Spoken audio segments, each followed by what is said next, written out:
Right, one of the funny things that a modern fan won't believe, because Pasha became such a fan favourite, and even to this day he's still such a big name, is that when Pasha first joined your team, because with Luke he'd won all those championships, and initially it took a while to adapt, a lot of people were actually flaming him and were like, get this guy the fuck out of the team, or like, what's he doing? And I noticed if you ever go and look in the actual demos, it's because the two players couldn't be more different. Like on paper, they're both AWPers, right? But if you ever watch Pasha's style, it's actually a bit like it was in CSGO. He's like super aggressive. He like rushes in. He's not like the guy taking the double scope up from a million miles out. He's doing like the fast, like quick scope almost, and like the single scope onto someone. Meanwhile, if people ever watched, Lord was almost what people in the modern day would call like the support AWPer. He would like only play it on certain CT sides. I noticed on T sides, sometimes he was just literally the guy watching the back with an AK. He was just making sure no one can flank. And so I can imagine if you put, like, it's, you know, in the term like plug and play, if you tried to take Pasha and just put him into Lord's spots,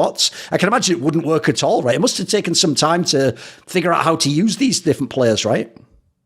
Yeah. I mean, Pasha could maybe use the utility, not as good as Lord, but he had this game feeling with like how to flash of the time, maybe more of the timing, because he was also lurking, and one of the first guys sitting in the smokes, just finding timings, doing this extraordinary moves which opponents were never expecting, and kind of maybe set meta playing around.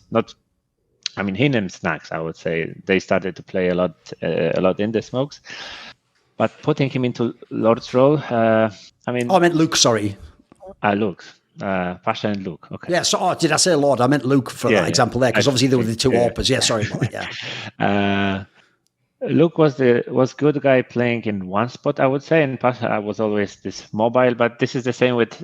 It depends on personality. Luke liked to sit in the room and just play video games, and Pasha, he just played CS, and he played a lot, but he was also spending a lot of time outside. And now you see him, hiking, biking, playing football, doing whatever, everything at the same time. And this was also the same thing in game. He was really impatient.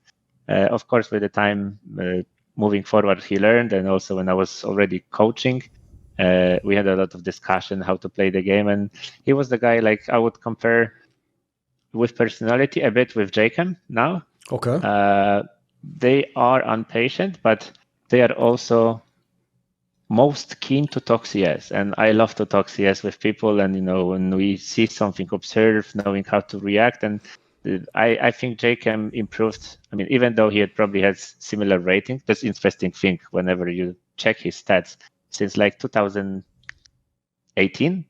112, 113, 112, 113, 112. Very consistent. Always consistent, very consistent player. But now he grew. He never wanted to end up in clutch rounds. And I said, leave your comfort zone. Like, just try.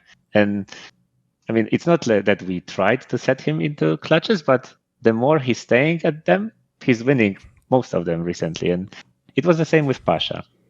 First, he was only going like no scoping, trying to like on nuke, let's say, replay default on nuke, and he was the first guy running outside, sneaking into main and trying to kill people on A. Like, what AWPer does it, right? But he was just, throwing one here, one flash here, one flash there, just finding this timing that for 3 seconds he had time to sneak. And this was his style in the beginning.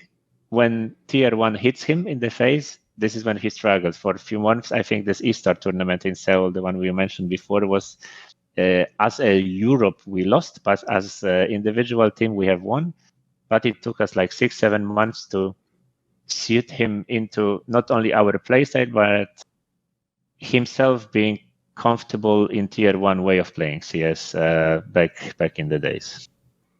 By the way, one thing I want to ask about is I feel like people who didn't know who Pasha is always had totally the wrong perception, because since they always saw you had big muscles and, like I say, all the Polish guys were like looking tough, like a rap video or something. Everyone used to always say to me, right, when I was on events, like bantering people, like, oh, watch out, like Pasha will beat you up if he sees it. It's like, bro, Pasha's probably the nicest guy ever to meet at events. It was always being lovely to me at after parties. Even as a joke, was always telling me, like, you should just come to the next kind of VT event. I'll look after you, don't worry, Like, and so I think because of like the MMA fighting now, people really think he's like a mean guy or he's beating people up or something. I don't know if Pasha, except for MMA fights, I don't know if Pasha's ever beaten anyone up. Isn't he like the sweetest guy ever? As a teenager, I know he was not like a scary guy beating everyone, but he was fighting for his own. Okay. He grew up on it isn't like a countryside, with fields around, but it was a small village, 2,000 people only, and this is different than growing in the city in Poland. And I would say I would compare, let's say, Kiev and outside of Kiev. Or Moscow and outside of Moscow. It's way different environment, and you need to fight for yourself even more. So he knew how to find his place, and I mean, people are also growing and changing. But I know, like, one funny thing was, maybe he was for 6 months, maybe a year in our team, and we were not like arguing with him, but saying things how he can improve and become better player. And often extroverted people, they fight for themselves instantly instead of just having some reflection, maybe realizing, doing some self-confession of what did he literally told me. Maybe I can think over and give the right answer. And instead, Pasha, as this impulsive guy, he was just, if you want, you can kick me. I don't need this money. I don't need this team. I will just come back home and play. I will do my things. If you don't want to, and quit and going into the room.